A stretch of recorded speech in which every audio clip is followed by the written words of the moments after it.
የዮሐንስ ወንጌል የጌታችን የኢየሱስ ክርስቶስን ቀዳማዊ ልደቱን አበጥሮ አንጠርጥሮ የሚናገር ፍጹም ወንጌል ነው።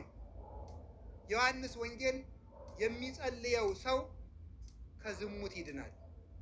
ዮሐንስ ወንጌልን የሚጸልይ ሰው ከቆመበት ቦታ ላይ የብርሃን ምንጣፍ ይነጠፋል። የዮሐንስ ወንጌልን የሚጸልይ ሰው አጋንንት ይርቁለታል፣ ከመቅሰፍትና ከሞትም ይድናል።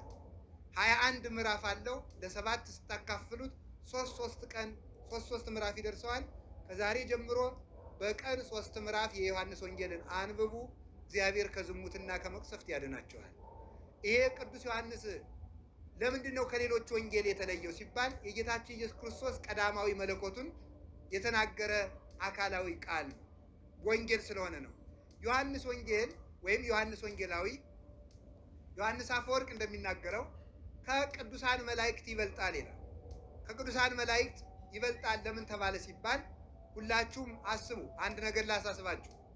በትንቢተ ኢሳይያስ ምዕራፍ 6 ከቁጥር 1 እስከ 8 ስታነቡ የእግዚአብሔር መንበር የሚሸከሙ ኪሩቤል የሚባሉ ዓይንን የተመሉ አሉ። በግዕዝ እያልኩ ሰዓት ላለማቃጠል ነው። በሁለት ክንፋቸው ፊታቸውን ይሸፍናሉ፣ በሁለት ክንፋቸው እግራቸውን ይሸፍናሉ፣ በሁለት ክንፋቸው ዘርግተው ይቆማሉ፣ መንበሩን ይሸከማሉ።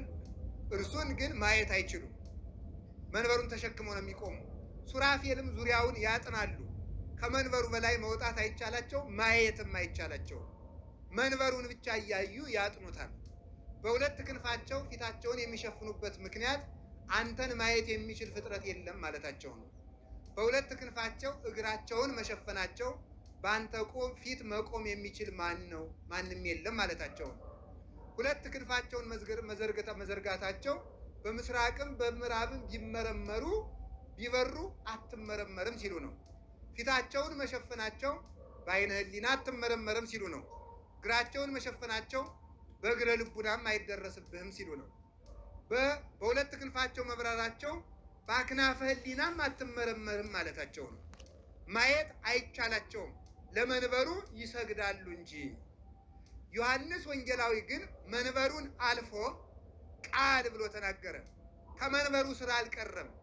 ዮሐንስ ከመንበሩ በላይ ካለው ቃል በአብ ልብ የሚኖረውን ቃል የቃል መኖሪያው ልብ እንደሆነ የወልድ ህልውናው በአብ ልብነትን ስለሆነ ቃል በልብ እንዲኖረን ወልድም በአብ ልብ ስለሚኖር በአብ ልብነት እስከ ሥላሴ መንበር ሳይሆን እስከ ሥላሴ ልብ የበረረ መልአክ ነው ዮሐንስ ይባላል።